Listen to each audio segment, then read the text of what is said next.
दोस्तों, आप सब कैसे हो? मेरे चैनल पर आपका फिर से बहुत बहुत स्वागत है। आज की कहानी सुनकर आपका दिल भी धड़कने लगेगा और शरीर में एक अजीब सी सहन दौड़ जाएगी। ये कहानी इतनी गहरी और इतनी गर्म है कि आखिरी लाइन तक आप स्क्रीन से नजर नहीं हटा पाओगे। तो तैयार हो जाइए और अंत तक जरूर सुनिएगा।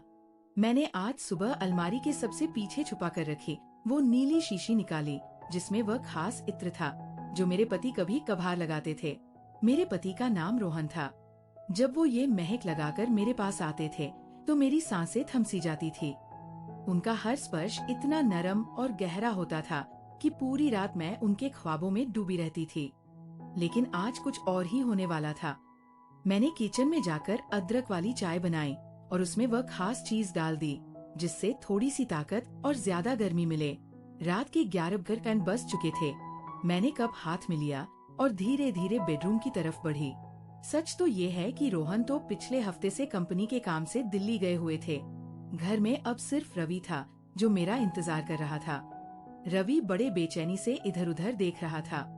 जैसे ही मैं कमरे में घुसी वो तेजी से उठ खड़ा हुआ और मुझे ऐसे देखने लगा जैसे पहली बार देख रहा हो।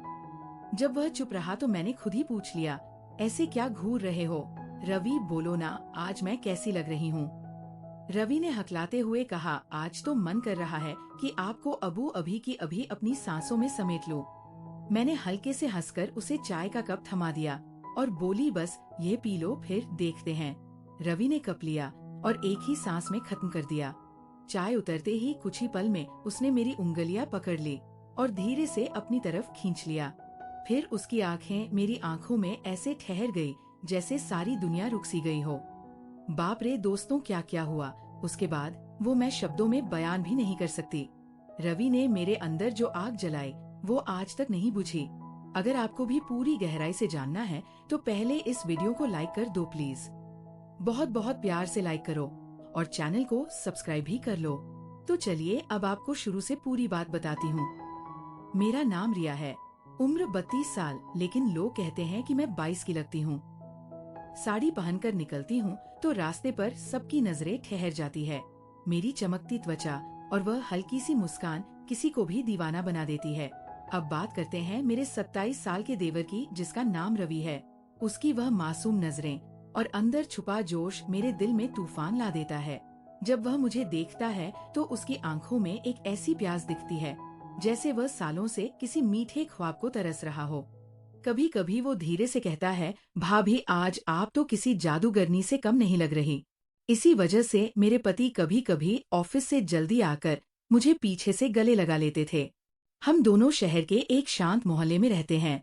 मेरे पति बैंक में अफसर हैं। हमारी एक 5.5 साल की बेटी है जिसकी वजह से मेरा शरीर अब और भी ज्यादा निखर आया है। पति को अपना फर्ज समझकर मैं हर रात उनकी हर इच्छा पूरी करती थी। शादी को 9 साल हो चुके थे, लेकिन रोहन अभी भी मुझे उतने ही प्यार से संभालते थे। उनका हर छूना ऐसा होता था जैसे वह मेरे हर हिस्से को दोबारा जीवित कर रहे हो। मैं हमेशा खुद को साफ सुथरा और महकदार रखती थी। दोस्तों, अगर आपसे दिल की बात करनी है तो इस वीडियो को लाइक करो, चैनल सब्सक्राइब करो और जो सब्सक्राइब करेगा मैं उसे अपना स्पेशल तरीका बताऊंगी। पिछले 2 महीने पहले जो हादसा हुआ उसने सब कुछ बदल दिया। शाम को रोहन ऑफिस से लौट रहे थे। रास्ते में उनकी बाइक का बैलेंस बिगड़ गया और वो गिर पड़े। कमर में गहरी चोट आई। डॉक्टर ने कहा कि पूरी तरह ठीक होने में 9 से 10 महीने लग सकते हैं। ये सुनकर मेरा दिल बैठ गया। अस्पताल में उनकी आंखों में दर्द देखकर मेरी आंखें भर आई। मैंने उनका हाथ थामा और कहा, सब ठीक हो जाएगा। उसी वजह से मेरी जेठानी और देवर यहाँ देखभाल के लिए आए। जेठानी कुछ दिन बाद चली गई, लेकिन रवि को रोहन ने रुकने को कहा क्योंकि वो अकेले उठ बैठ भी नहीं पा रहे थे। मुझे ही सारी जिम्मेदारी उठानी पड़ रही थी। रवि मुझसे थोड़ा नीचे था। उसका शरीर चुस्त दुरुस्त था और चेहरा इतना साफ कि देखते ही मन हल्का हो जाता था। वो ज्यादा शरारती नहीं लगता था। मैं भी खुश थी कि कोई तो है जो मेरी मदद करेगा। पहले पहल वह मुझसे थोड़ा संकोच करता था क्योंकि शादी के बाद पहली बार इतने करीब था। रात को जब मैं रोहन को दवा दे रही थी तब रवि भी पास बैठा था। फिर वह अपने कमरे में चला गया। रोहन के चेहरे पर हल्की राहत थी, लेकिन दर्द अभी भी था। तभी मेरे मुंह से निकल गया, वो भी क्या दिन थे जब आप मुझे अपनी बाहों में भरकर सारी रात जगा देते थे। रोहन हल्के से हंसे और बोले, क्या बात है मेरी जान, आज तो बहुत बेचैन लग रही हो। मैंने कहा, आप तो मजाक कर रहे हैं और इधर मेरी हालत खराब है। सच कहूं तो ये इंतजार मुझे मार डाल रहा है। रोहन बोले, मैं समझता हूँ रिया, मेरा भी मन करता है, लेकिन क्या करूं, हिल भी नहीं पाता। बस थोड़ा सब्र रखो, फिर देखना मैं तुम्हारी हर चाहत पूरी कर दूंगा। मैंने कहा, इतने महीने कैसे कटेंगे पता नहीं। रोहन ने मुझे चुप कराने के लिए कहा, चलो चाय तो पिला दो। मैंने हंसकर कहा, आपकी बेटी ने आपकी चाय पी ली है। हम दोनों हंस पड़े। रोहन को दवा की वजह से नींद आ गई, लेकिन मुझे नींद कहाँ आ रही थी। मैं चुपके से रवि के कमरे की तरफ गई। वो जाग रहा था और फोन देख रहा था। मैंने कहा, रवि इतनी रात हो गई, तुम सोए नहीं। वो उठकर बोला, भाभी बस ऐसे ही टाइम हो गया। फिर उसने पूछा, आप भी तो जाग रही हैं। मैंने कहा, हाँ आजकल नींद दूर भाग रही है। रवि ने पूछा, कोई बात है क्या? मैंने हंसकर कहा, जब तुम्हारी शादी होगी तब पता चलेगा। ये सुनकर वो शर्मा गया और मुस्कुराने लगा। मैंने कहा, अरे इतनी सी बात पर शर्मा गए? अच्छा बताओ, किसी को पसंद किया है कि नहीं? रवि चुप रहा। मैंने उसका हाथ पकड़ा और बोली, अपनी भाभी से इतना मत शर्माओ।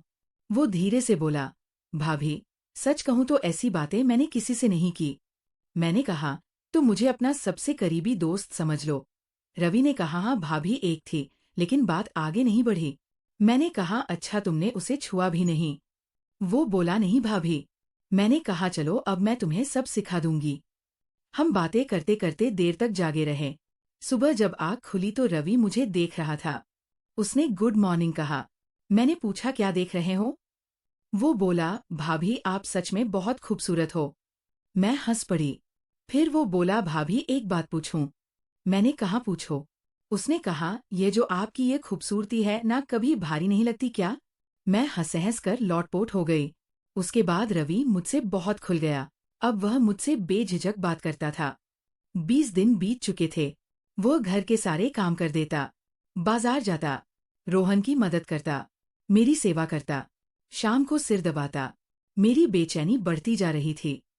रोहन अभी भी बिस्तर पर थे। मैंने सोचा, अब रवि ही मेरी राहत है।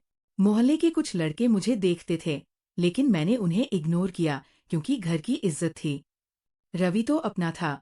मैंने तय कर लिया कि आज रवि से सब कुछ लूंगी। मैं किचन में गई। साड़ी का पल्लू थोड़ा सरका हुआ था। बेटी नानी के यहाँ थी।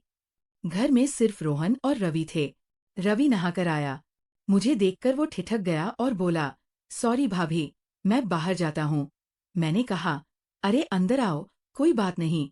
वो हिचकते हुए आया। मैंने कहा, ऐसे घूर क्यों रहे हो? उसने कहा, भाभी आप इतनी खूबसूरत लग रही हैं कि आंखें हट नहीं रही। मैंने कहा, तारीफ छोड़ो और मेरी मदद करो। रवि बोला, भाभी मुझे नहीं पता कैसे करना है। मैंने कहा, बस पास आओ और धीरे धीरे मेरे करीब रहो। थोड़ी देर बाद उसका हाथ कांपने लगा। मैंने सोचा, अब आगे बढ़ने का वक्त है। मैं थोड़ा झुकी और रवि ने पीछे से मेरी मदद शुरू की। लेकिन कुछ ही पल में रवि का जोश ठंडा पड़ गया। मैंने देखा वो पहले ही खत्म हो चुका था। मैं हंस पड़ी और बोली, यह क्या कर दिया पागल, शुरू होते ही खत्म। रवि हड़बड़ाकर बोला, सॉरी भाभी, पहली बार था इसलिए वो चला गया। मैंने खाना बनाया और रोहन को दिया। रोहन बोले, इतना पसीना क्यों? मैंने छेड़ते हुए कहा, जब आप करते थे तब तो और भी ज्यादा हो जाता था। वो मुस्कुराए। खाना दवा के बाद वह सो गए। मैं नहाकर ताजा हुई। रवि भी सो चुका था। शाम को चाय लेकर गई तो वह मुस्कुराया। मैंने कहा, आज खुश क्यों हूँ? वो बोला, भाभी वो एहसास बहुत अच्छा था। मैंने कहा, बेवकूफ, मैं कब नाराज हुई? फिर हम बातें करने लगे। वो मेरी तारीफें करता रहा। बोला, भाभी आप बहुत खास हो। मैं तो जिंदगी भर आपके साथ रहना चाहता हूँ। मैंने कहा, अच्छा तो अब मुझे तुम्हारी मदद करनी होगी।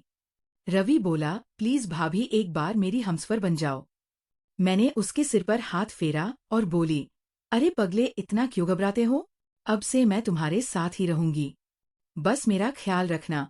दोस्तों, कैसी लगी ये दिल दहला देने वाली कहानी?